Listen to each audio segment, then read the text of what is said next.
Welcome back to Love All Beauty. It's been forever since I have filmed a video. I'm excited to be back filming some videos for you guys. Before we jump into that today, if you haven't already subscribed, make sure you do that. You can ring the notification bell. That way you're notified every time that I upload a video, which apparently is like once a year. So, I mean, you'll get notified for that, and that's pretty exciting. So yeah, let's go ahead and jump right in. So I thought for today, rather than doing anything formal like tutorial or showing you new products or something like that, I would just put on a kind of usual face of makeup for myself and just chat with you guys about everything that's been going on in my life over the past however many months.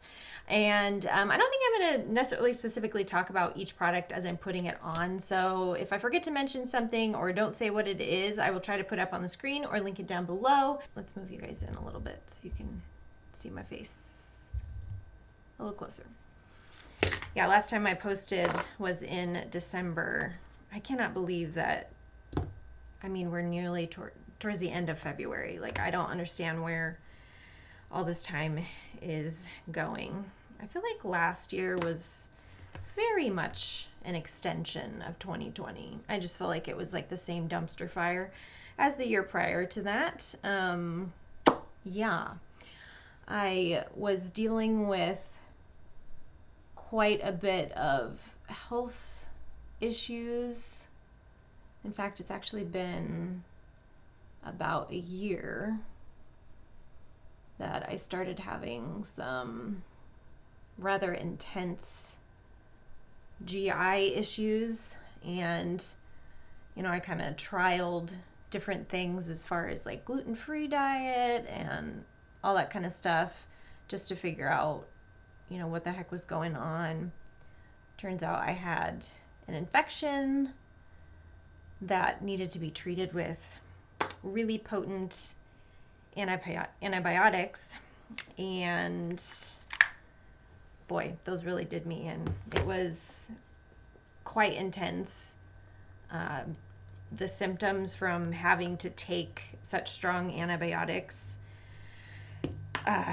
just really made it hard for me to basically just live everyday life. So it was a couple weeks of basically hell for me. It was a lot of nausea, not eating, lost like a ton of weight, which I'm not very big to begin with, so I don't really have like a ton of weight to be dropping. I ended up in the emergency room with all the side effects and whatnot. Had to go see a specialist and do a bunch of tests to basically figure out, what the heck was going on in there. Turns out the diagnosis was that my intestines are redundant. So got a lot of twisties and turnies in there, and it just makes it really hard to digest and pass food and whatnot. Just takes a while longer. So we figured out that issue, and I feel like I'm feeling as normal as one is gonna feel in that situation. I just have to take, a medication every day, and that'll be that. So that took honestly most of last year to figure out what was going on, because of course it takes forever to get in to see any specialist. So that was a lot to deal with.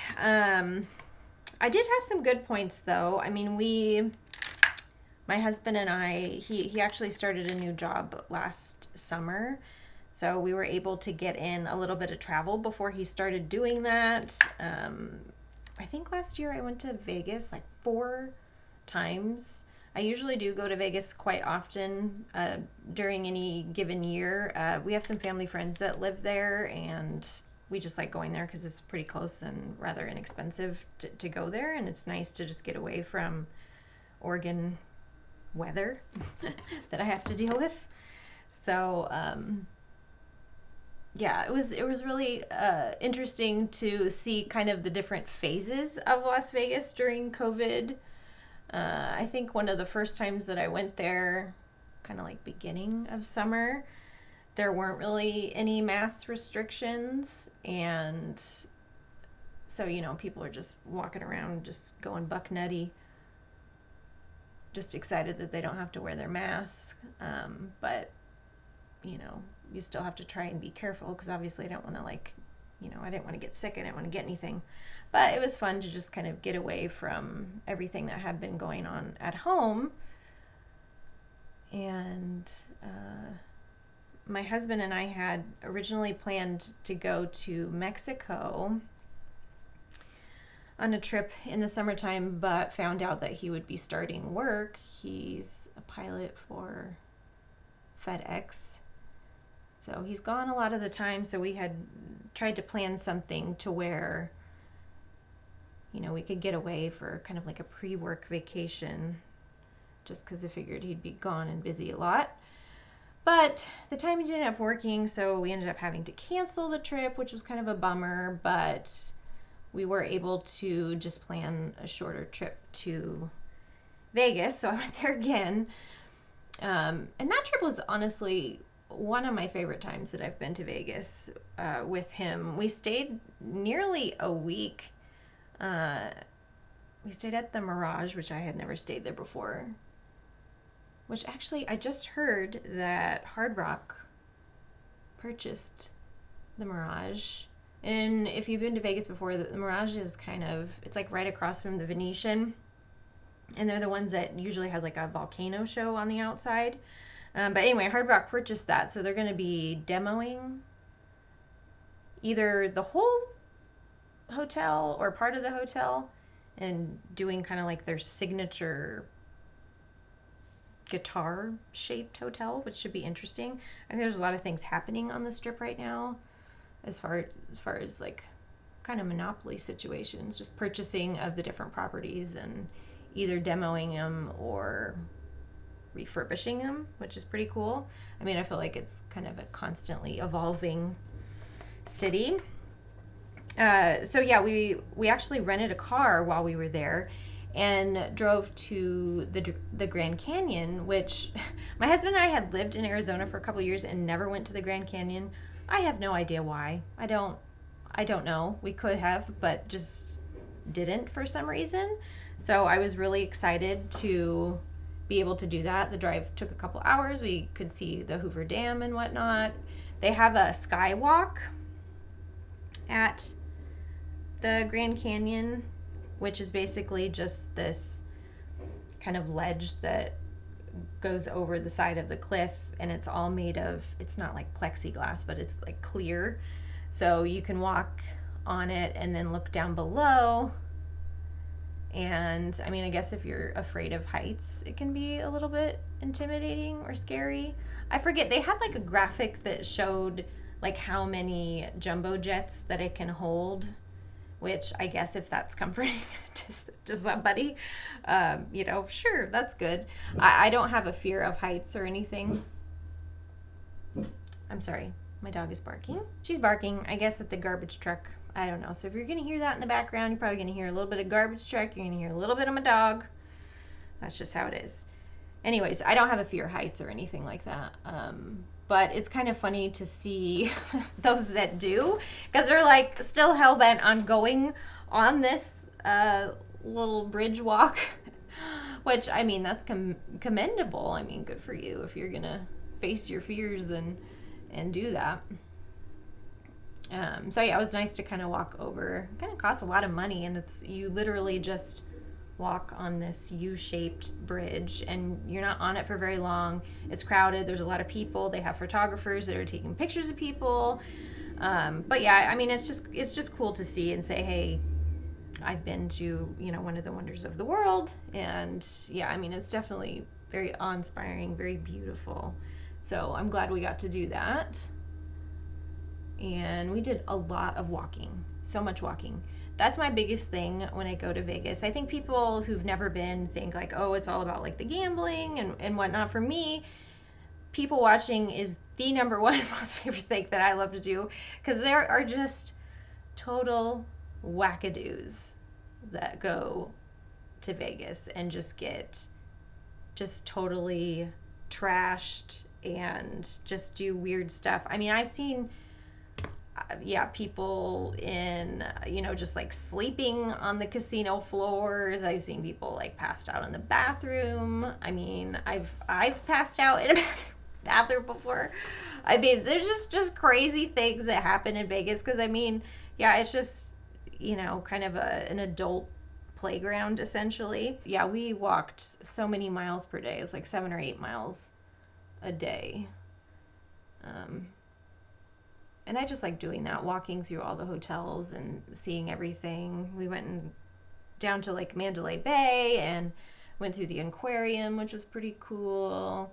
At our hotel, the Mirage, they have Siegfried and Roy's like secret garden, they call it. So they have all the tigers and stuff in there. Let's see, what else do we do? Oh, the other thing that's really cool about Vegas is that they have so many amazing restaurants. I mean, all the like top chefs and things like that. So it can be extremely expensive.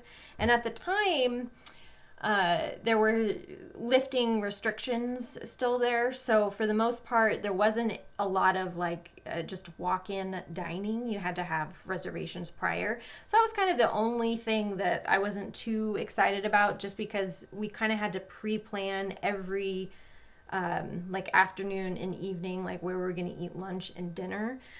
Because for the most part, you couldn't just like walk up to a hostess and be like, hey, table for two, which, you know, usually is the case.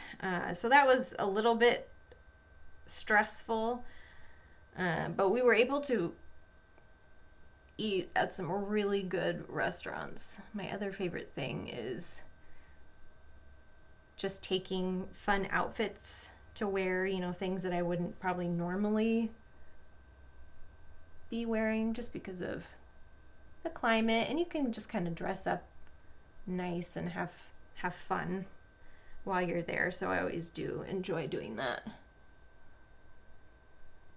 So yeah, that was a really good trip. And then I ended up going again with my mom, which is usually who I end up going to Vegas with because we go to our friend's house. But we went for just before Christmas time, which I was super excited about because I've never been to Vegas around that time of year. And if you ever go into the like really swanky hotels, so like the Aria, the Bellagio, the Venetian, the Wynn, all of those, they change their decor in those hotels quite a bit. And oh my gosh, they just do such an amazing job. These people are just so talented with like their floral arrangements and everything. So I was super stoked to see what they were doing for the holidays. And yeah, definitely did not disappoint. The Bellagio was gorgeous. We got to see the Aria. They had this amazing thing at the Aria where everything was created using sugar. So they had like giant sugar cubes and like a giant snow globe and all that kind of stuff. If I can find a picture, I'll put it up on the screen for you guys to see. But oh my gosh, just so beautiful. And then yeah, at the Bellagio they had like a winter wonderland type situation with like a ton of I'm going to say hibiscus, but not hibiscus, poinsettia, with a bunch of poinsettias. So that was really pretty. But yeah, I was happy to be able to see all of that. And I always think in my mind, like, when do these people find time to put up all of that decor? Like, they seriously must be doing it at like 2:30 a.m. to 4:30 a.m. because there's always people around, and I've never seen them putting up any of this decoration. So they're like ninjas. Our friends took me to go see this like Christmas cactus thing, which was really pretty to see. So they just kind of put a whole bunch of different lights on cactuses and, you know, kind of like desert style Christmas trees, I suppose. So yeah, that kind of finished out my year. Christmas was okay. Like I said, my husband's a pilot, so he's probably never going to be around for the holidays. So it's kind of hard to be in the holiday mood when you either have to like celebrate it early or, you know, just me and my dog. That was pretty much what it was. I mean, we had some family festivities and stuff, but it's just hard without him. But, you know, that's part of the life. But we had planned after the holidays to finally go and do our Mexico trip, and I was just super stoked because I love having things to look forward to like that. Especially, I don't know about you guys, but post holiday, I always get kind of a little bit sad. Just because I feel like there's so much lead up to the holidays where, you know, there's just like a lot of hustle and bustle, and there's uh, all the shopping and the decorating and the baking. I did so much freaking baking this year. This is so hard to do, talking. I just went ahead and finished my eyeliner because, yeah, like I said, I cannot talk and do eyeliner at the same time. So there's that. We were planning a trip to Mexico, going to Puerto Vallarta in January, which we did that, and it was just, oh my gosh, it was so amazing to get away. And the weather, of course, was just completely amazing. And it's whale watching season right now, which I live in Oregon, so I've been to the Oregon coast and I've seen whales there, but I've never really seen them be like playful or like breach the water. They had a bell at the resort to where if somebody spotted a whale, they would ring the bell really loud, and then everybody would kind of gather around and look to see. So my husband got some really cool pictures. I mean, they're still kind of far off. I'll put some pictures on the screen so you guys can see, because it was just so cool to experience that.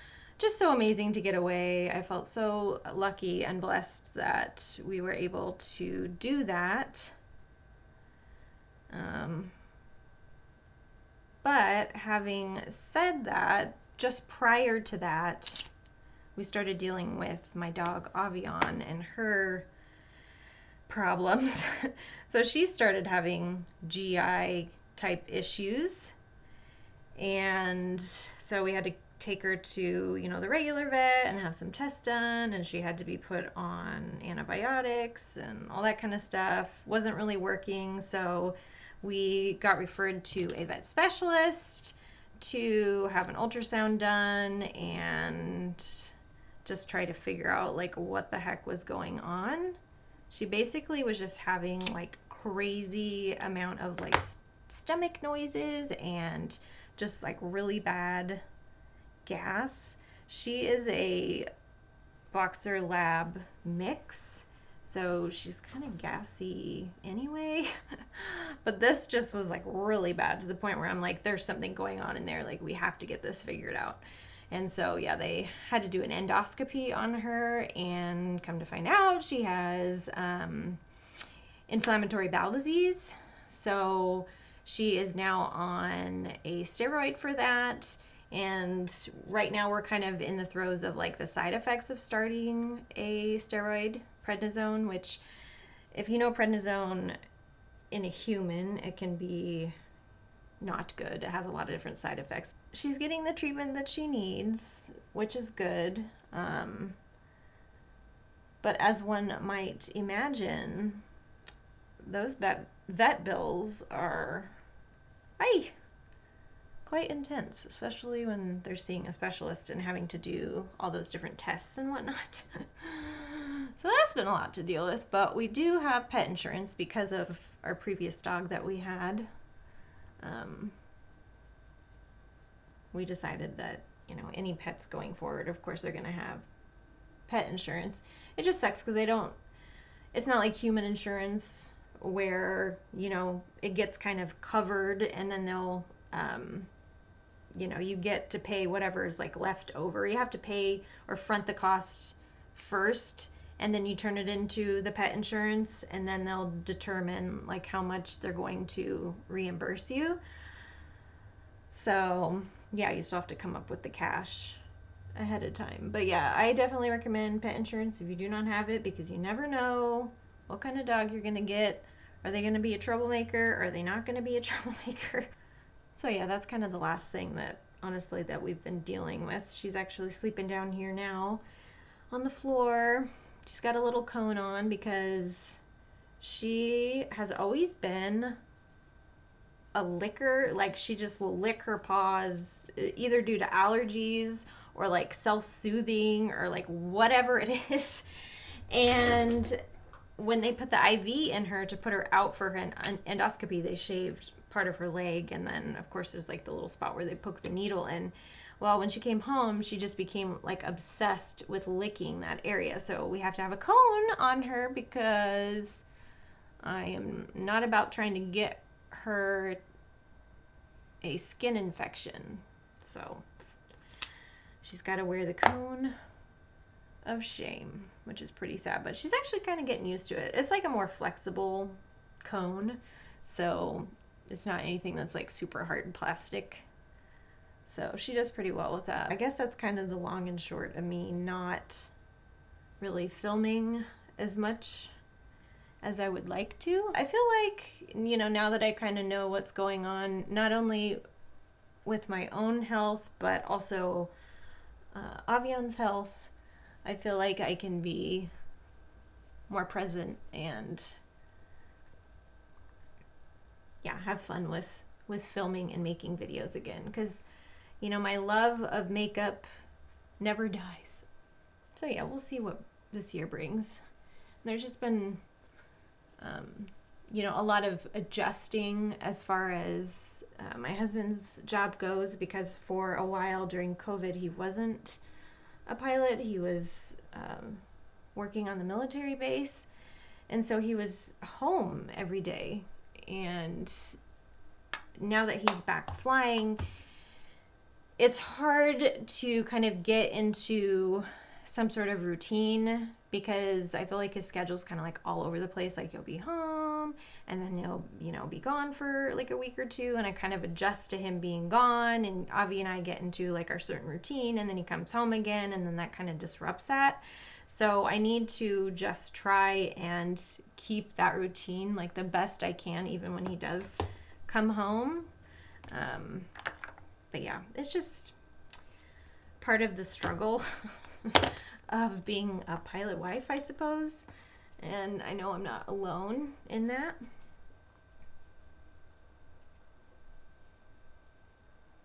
Let's see here. There's been lots of interesting TV shows. I don't know if you guys have been watching Euphoria.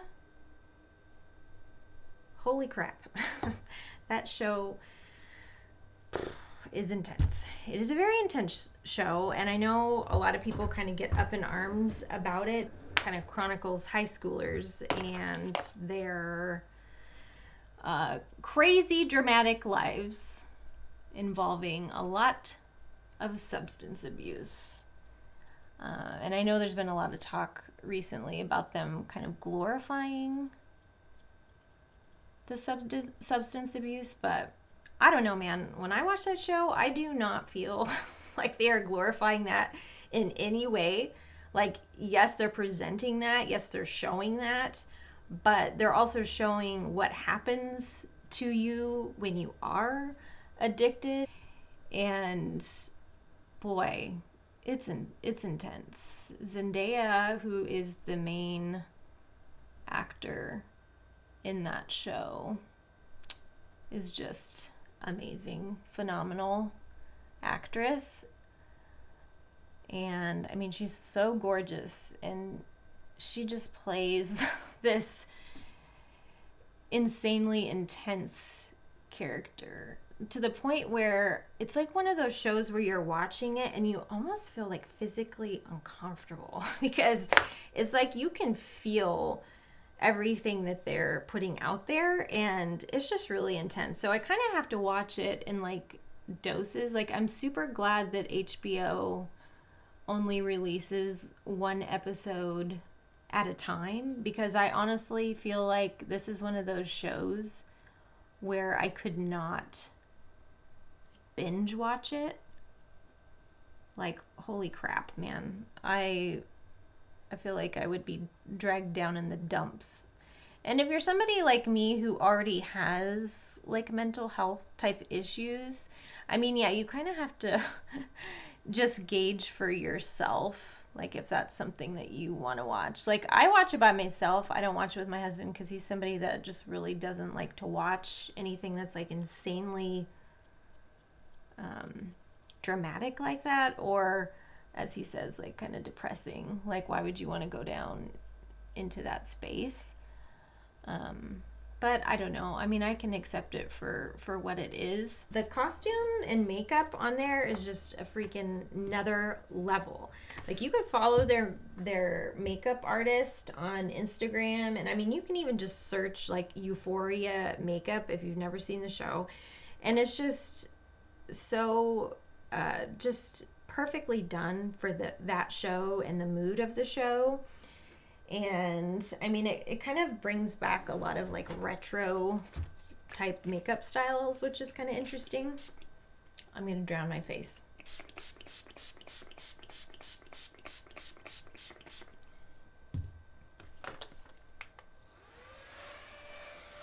See how nice and wet?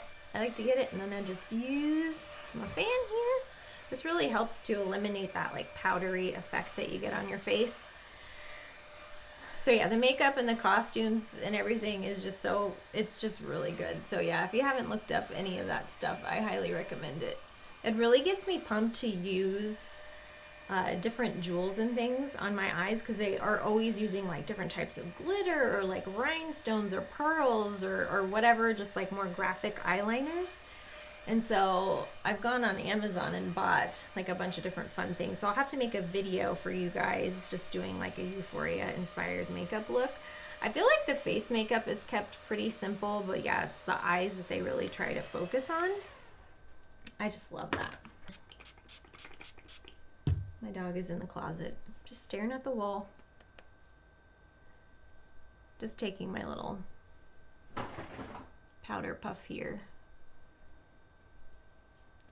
just to kind of stamp everything down a little more. I'm gonna go ahead and put on some mascara, and then I'll be right back. We're gonna go ahead and do a lippy real quick. This is just I need to sharpen it, is what I need to do. The Charlotte Tilbury Pillow Talk Lip Liner. And today I'm using the Laura Lee Los Angeles lip gloss in the shade E-Bug.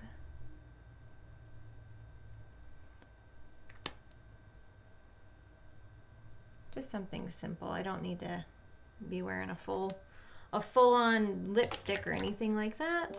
Thank you so much to all you guys out there that watch these videos. It really means a lot to me. Thanks for hanging in there. I'm so sorry that it's been so long since I have uploaded, but I'm hoping to get back to a more regular schedule so that I can get you guys some more content.